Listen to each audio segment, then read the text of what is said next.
नमस्कार दोस्तों, मैं हूं राजीव और आप देख रहे हैं झारखंड अपडेट। दोस्तों चलिए शुरू करते हैं आज के इस सेशन को। दोस्तों आज के इस सेशन में हम देखेंगे झारखंड से रिलेटेड कुछ करंट अफेयर्स को डिटेल में। इसके अलावा वन लाइनर्स फॉर्म में भी झारखंड करंट देखेंगे, जिसे हम रिवीजन के तौर पर देख सकते हैं।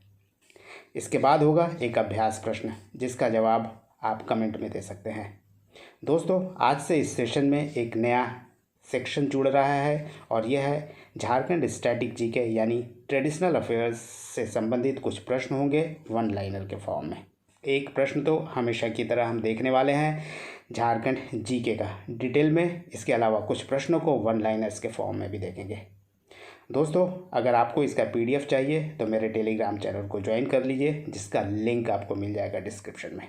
तो आइए शुरू करते हैं इस सेशन को और शुरुआत करते हैं हर दिन की तरह पिछले वीडियो में पूछे गए अभ्यास प्रश्न से। लास्ट वीडियो का अभ्यास प्रश्न था, झारखंड विधानसभा में वर्षों से चली आ रही किस प्रथा को खत्म करने का फैसला किया गया है। ऑप्शन ए शीतकालीन सत्र, ऑप्शन बी बजट सत्र, ऑप्शन सी मुख्यमंत्री प्रश्नकाल अथवा ऑप्शन डी शून्यकाल। दोस्तों इसका सही उत्तर है ऑप्शन सी, मुख्यमंत्री प्रश्नकाल को अब समाप्त कर दिया गया है झारखंड में, यानी विधायक अब मुख्यमंत्री से सवाल नहीं कर पाएंगे। यह एक सेशन था जिसे अब समाप्त कर दिया गया है। आइए इसके बारे में और डिटेल में आपको बताते हैं। दोस्तों आपको बता दें कि झारखंड विधानसभा में अब विधायक मुख्यमंत्री से सवाल नहीं पूछ पाएंगे, क्योंकि मुख्यमंत्री प्रश्नकाल की जो व्यवस्था थी उसे अब समाप्त कर दिया गया है। झारखंड विधानसभा में नियम समिति रिपोर्ट ध्वनिमत से पारित कर दी गई है। आपको बता दें कि झारखंड विधानसभा की कार्य संचालन नियमावली से धारा 52 को समाप्त करने की अनुशंसा की गई थी।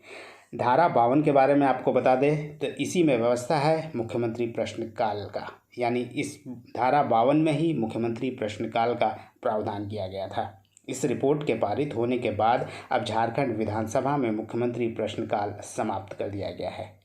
इसके अलावा नियमावली में शून्यकाल की संख्या 15 से बढ़ाकर 25 करने का प्रावधान किया गया है, यानी शून्यकाल के तहत 50 शब्दों में विधायकों को अपने क्षेत्र या राज्य की समस्या पर सूचना देने का अधिकार है। यानी शून्यकाल के दौरान 50 शब्दों में विधायक अपने प्रश्न को विधानसभा में पेश कर सकते हैं, जिसका जवाब उन्हें मिलेगा। इसके अलावा आपको बता दें कि एक अन्य बदलाव की भी अनुशंसा हुई है। पहले प्रश्न के लिए कम से कम 7 और अधिक से अधिक 14 दिनों पूर्व सूचना देना आवश्यक होता था, परंतु अब विधायक 14 दिनों से पहले भी सवाल की सूचना विधानसभा सचिवालय को दे सकते हैं। तो ये था दोस्तों लास्ट सेशन का प्रश्न और उसका डिस्क्रिप्शन। आइए आगे बढ़ते हैं और देखते हैं झारखंड करंट से रिलेटेड कुछ प्रश्नों को। आज का पहला प्रश्न है, उद्योगपति और टाटा सन्स के मानद चेयरमैन रतन टाटा को किस देश के सर्वोच्च नागरिक सम्मान से अप्रैल 2023 में सम्मानित किया गया है। Option A Australia, option B Britain, option C America अथवा ऑप्शन डी फ्रांस।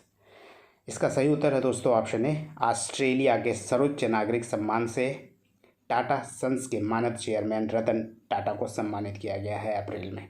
आइए जानते हैं इसके बारे में। आपको बता दें कि उद्योगपति और टाटा सन्स के मानद चेयरमैन रतन टाटा को ऑस्ट्रेलिया की सर्वोच्च नागरिक सम्मान ऑर्डर ऑफ ऑस्ट्रेलिया से सम्मानित किया गया। आपको बता दें कि भारत ऑस्ट्रेलिया द्विपक्षीय संबंधों को मजबूत करने के उनके प्रयासों के लिए रतन टाटा को ऑर्डर ऑफ ऑस्ट्रेलिया से सम्मानित किया गया है। टाटा 2022 में भारत ऑस्ट्रेलिया आर्थिक सहयोग और व्यापार समझौते का एक मजबूत समर्थक रहा है। इसके अलावा बता दें TCS यानी टाटा कंसल्टेंसी सर्विसेज ऑस्ट्रेलिया में किसी भी भारतीय कंपनी का सबसे बड़ा कार्यबल यानी वर्कफोर्स है, जहां लगभग 17,000 कर्मचारी काम करते हैं। आइए अब जानते हैं कि रतन टाटा को किस किस पुरस्कारों से सम्मानित किया जा चुका है। रतन टाटा को अपने पूरे कैरियर में कई पुरस्कार मिले हैं, जिनमें भारत के 2 सर्वोच्च नागरिक पुरस्कार भी शामिल है और ये 2 पुरस्कार है पद्म भूषण और पद्म विभूषण। इसके अलावा उन्हें परोपकार के लिए Carnegie medal, Ernst and Young entrepreneur of the year, lifetime achievement award, Harvard business school alumni achievement award और honorary Knight Commander of the Order of the British Empire से भी सम्मानित किया जा चुका है। इसके अलावा उन्होंने दुनिया भर के प्रतिष्ठित विश्वविद्यालयों से कई मानद डिग्रियां भी प्राप्त की हैं। चलिए अब देखते हैं आज के अगले प्रश्न को। मुख्यमंत्री हेमंत सोरेन ने 28 अप्रैल 2023 को रांची एयरपोर्ट से कितने शहरों के लिए एयर एम्बुलेंस सेवा शुरू की है? Option A 2, option B 5, option C 7 अथवा ऑप्शन डी 8। दोस्तों इसका सही उत्तर है ऑप्शन सी, यानी हेमंत सोरेन ने 28 अप्रैल 2023 को रांची सहित अन्य 6 शहरों के लिए एयर एम्बुलेंस की सेवा शुरू की है। यानी कुल 7 शहरों से एयर एम्बुलेंस सेवा मिलना प्रारंभ हो जाएगा, यानी प्रारंभ हो गया है। आइए इसके बारे में भी जानते हैं। आपको बता दें कि मुख्यमंत्री हेमंत सोरेन ने 28 अप्रैल 2023 को रांची एयरपोर्ट से एयर एम्बुलेंस सेवा की शुरुआत की है। इसका उद्देश्य है मरीजों को समय पर बेहतर चिकित्सकीय सुविधा उपलब्ध कराना। आपको बता दें कि रांची के साथ ही 6 अन्य शहरों के लिए भी एयर एम्बुलेंस की सुविधा उपलब्ध होगी। रांची के अलावा जिन शहरों में यह सुविधा उपलब्ध होगी यानी एयर एम्बुलेंस की, वह शहर है देवघर, दुमका, बोकारो, धनबाद, जमशेदपुर और गिरिडीह, और रांची तो इसमें शामिल है। इन सभी एयरपोर्ट पर एयर एम्बुलेंस की सेवा उपलब्ध होगी। चलिए आगे बढ़ते हैं और देखते हैं तीसरे नंबर प्रश्न को। झारखंड के किस पूर्व मंत्री को आय से अधिक संपत्ति मामले में और मनी लॉन्ड्रिंग मामले में सुप्रीम कोर्ट से नियमित जमानत मिल गई है? Option A Madhu Koda, option B Neelkanth Singh Munda, option C Enos Ekka अथवा ऑप्शन डी ममता देवी।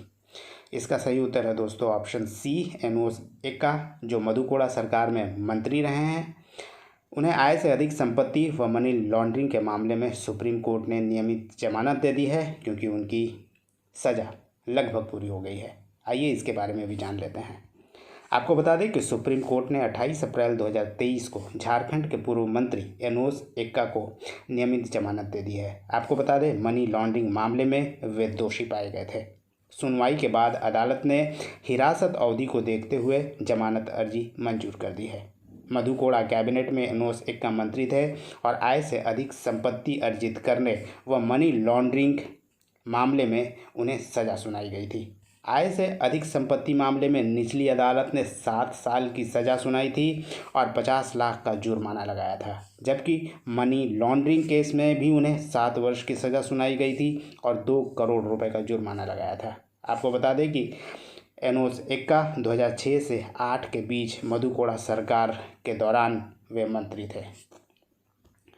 चलिए देखते हैं आज के चौथे नंबर प्रश्न को। चित्रपट झारखंड द्वारा आगामी 23 जून से 25 जून 2023 को किस शहर में आयोजित होने वाले राज्य स्तरीय फिल्म फेस्टिवल के पोस्टर का लोकार्पण किया गया? Option A Gumla, option B Dhanbad, option C Jamshedpur अथवा ऑप्शन डी रांची। इसका सही उत्तर है दोस्तों ऑप्शन डी, रांची में चित्रपट झारखंड का आयोजन किया जाएगा जून महीने में। आइए इसके बारे में भी जान लेते हैं।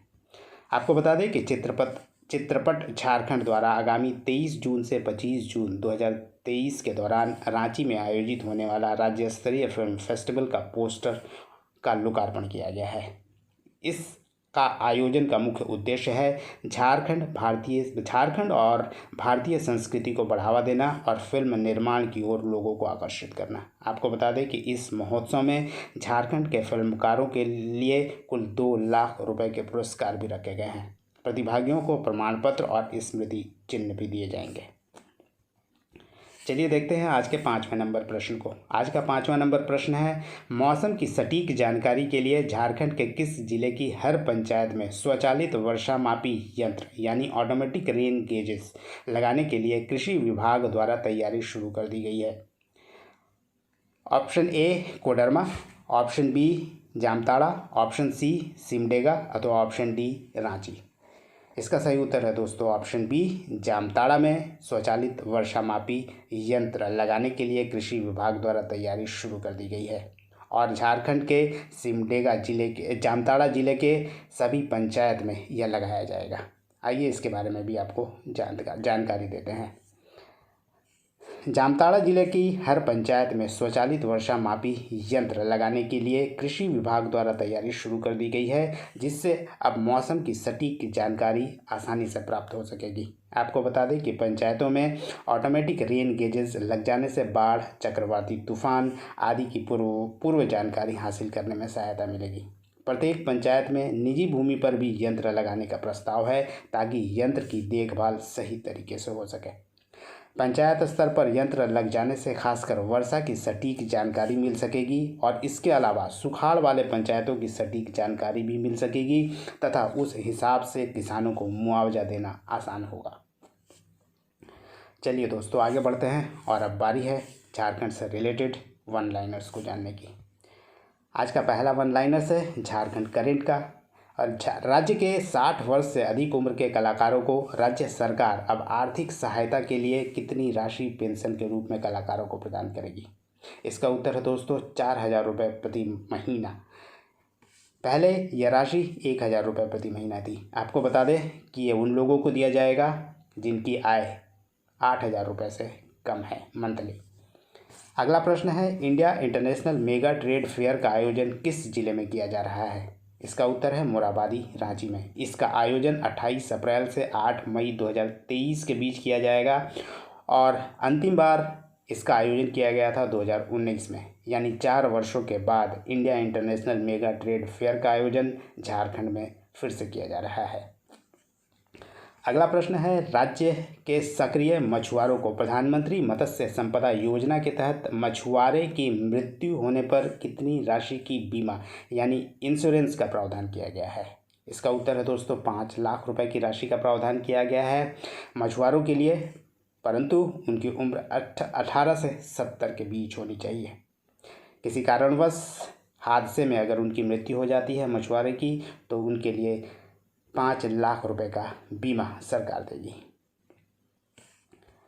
अगला प्रश्न है, राज्य सरकार कृषि पशुपालन एवं सहकारिता विभाग द्वारा किस योजना के तहत राज्य में जैविक खाद यानी ऑर्गेनिक फर्टिलाइजर तैयार करेगी? दोस्तों, यह योजना है गोधन न्याय योजना, जिसकी शुरुआत की जाएगी और इसके तहत ऑर्गेनिक फर्टिलाइजर तैयार किया जाएगा। अगला प्रश्न है, कॉमन सर्विस सेंटर खोलने वाला देश का पहला विश्वविद्यालय कौन सा विश्वविद्यालय बन गया है? इसका उत्तर है रांची विश्वविद्यालय, रांची। रांची विश्वविद्यालय देश का पहला ऐसा विश्वविद्यालय बन गया है जहां कॉमन सर्विस सेंटर होगा। इसमें छात्रों के अलावा सभी लोगों को वहां पे एक ही सेंटर पे कई सारी सुविधाएं उपलब्ध होगी। चलिए आगे बढ़ते हैं दोस्तों, और अब बारी है झारखंड से रिलेटेड एक अभ्यास प्रश्न को जानने की। और यह अभ्यास प्रश्न है, 15 वर्षीय शुभांशी चक्रवर्ती द्वारा निर्देशित कौन सी फिल्म बुसान फिल्म फेस्टिवल में विजेता बनी थी? Option A Natok, option B Jharkhand की बात, ऑप्शन सी एक प्रयास में, अथवा ऑप्शन डी पर्दे के पीछे। दोस्तों, इसका जवाब आप कमेंट में दे सकते हैं। उम्मीद करता हूँ कि आप इसका जवाब अवश्य देंगे। चलिए अब आगे बढ़ते हैं और दोस्तों अब बारी है झारखंड जीके से संबंधित कुछ प्रश्नों को जानने की। और आज से इस सेशन में हम जानने वाले हैं एक जीके झारखंड से रिलेटेड डिटेल में और इसके अलावा कुछ वन लाइनर्स फॉर्म में। तो आइए शुरुआत करते हैं इस सेशन को। झारखंड गठन के बाद पहला जिला कौन सा गठित हुआ था? Option A Seraikela Kharsawan, option B Simdega, option C Jamtara, अथवा ऑप्शन डी लातेहार। इसका सही उत्तर है दोस्तों ऑप्शन डी लातेहार। झारखंड गठन के बाद पहली बार लातेहार नया जिला के रूप में गठित हुआ था 2001 में। इसके अलावा जामताड़ा, सिमडेगा और सरायकेला खरसावां भी 2001 में ही गठित हुआ था। आइए इसके बारे में भी हम लोग डिटेल में जानते हैं। दोस्तों, आपको बता दें कि झारखंड गठन के समय यानी 15 नवंबर 2000 को कुल 18 जिले थे झारखंड में, और राज्य निर्माण के बाद 6 नए जिलों का गठन हुआ है। और 6 नए जिलों में 4 जिलों का गठन 2001 में और 2 जिलों का गठन 2007 में किया गया था। 2001 में जिन जिलों का गठन किया गया वह था लातेहार, जो सबसे पहला जिला था झारखंड गठन के बाद, वह था लातेहार, जिसका गठन 4 अप्रैल 2001 को किया गया था। इसके अलावा जामताड़ा, सिमडेगा और सरायकेला खरसावां का गठन भी 2001 में ही किया गया। 2007 में 2 जिलों का गठन किया गया, खूंटी और रामगढ़ का। आपको बता दें कि झारखंड गठन के समय झारखंड में प्रमंडलों, जिलों, अनुमंडलों, प्रखंडों और ग्राम पंचायतों की संख्या कितनी थी। आपको बता दें कि झारखंड गठन के समय कुल प्रमंडलों की संख्या थी 4, जबकि जिलों की संख्या थी 18, अनुमंडलों की संख्या थी 33, प्रखंडों की संख्या थी 210 और ग्राम पंचायतों की संख्या झारखंड गठन के वक्त थी 3744।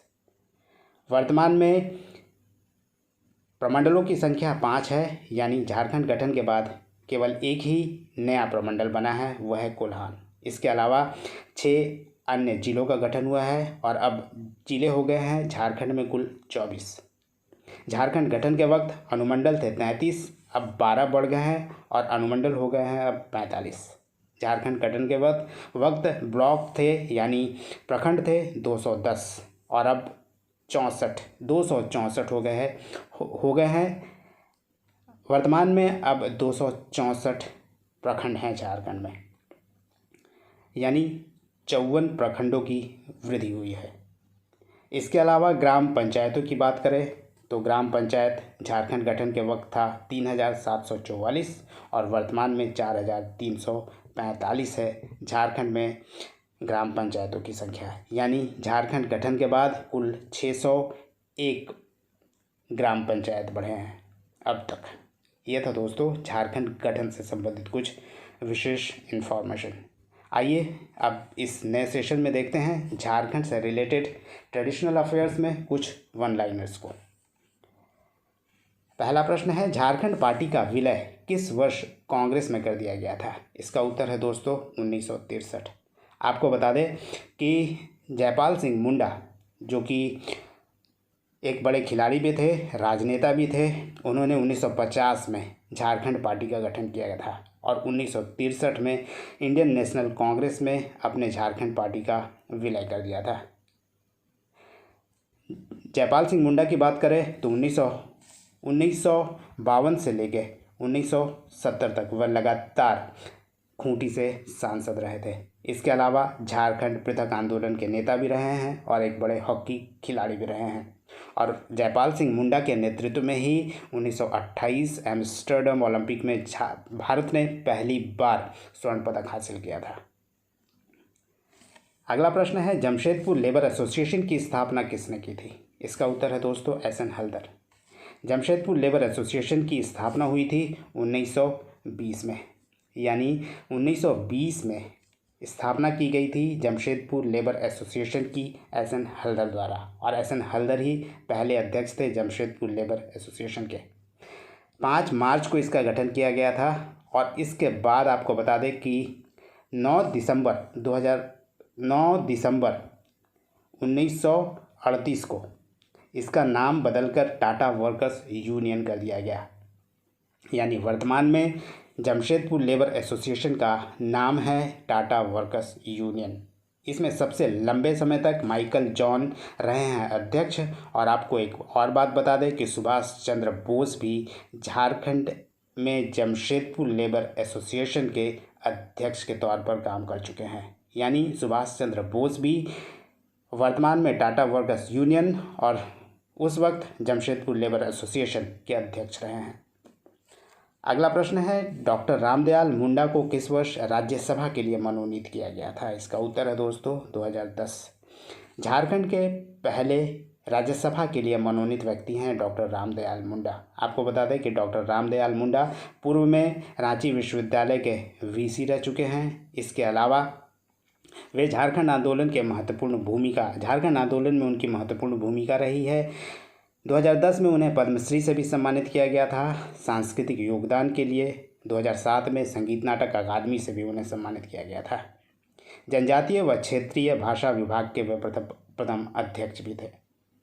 अगला प्रश्न है, झारखंड के किस स्थल पर सबसे अधिक तीर्थयात्री आते हैं। इसका उत्तर है दोस्तों देवघर।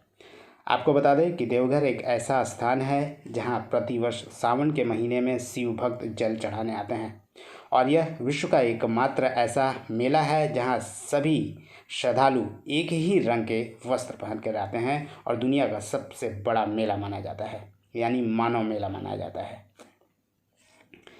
चलिए अगला प्रश्न देख लेते हैं। और अगला प्रश्न है, झारखंड के किस शहर को शहीदों का नगर यानी सिटी ऑफ मार्टर्स कहा जाता है? इसका उत्तर है दोस्तों रांची।